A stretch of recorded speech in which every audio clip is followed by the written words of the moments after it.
Nakahanda na ang mga malalaking truck ng Manila City Local Government para sa gagawing paglilipat ng basura mula naman sa sanitary landfill ng Navotas patungo sa sanitary landfill ng San Mateo, Rizal.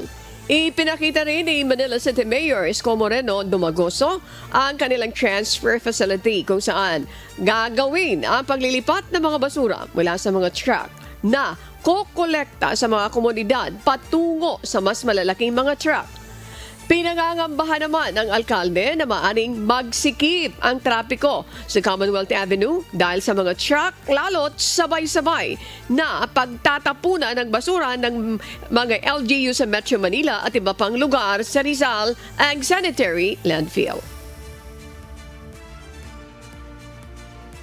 Ito yung bagong facility, ang tawag natin yan transfer station.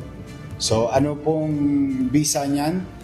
Yung mga pinangko-collection natin ng basura, ginagamit nating truck ng Lionel sa kanya-kanyang komunidad o yun pa rin gagamitin. Tapos babiyahe dyan, hahaba pila, hopefully may transfer sa bigger truck para mailabas papuntang San Mateo.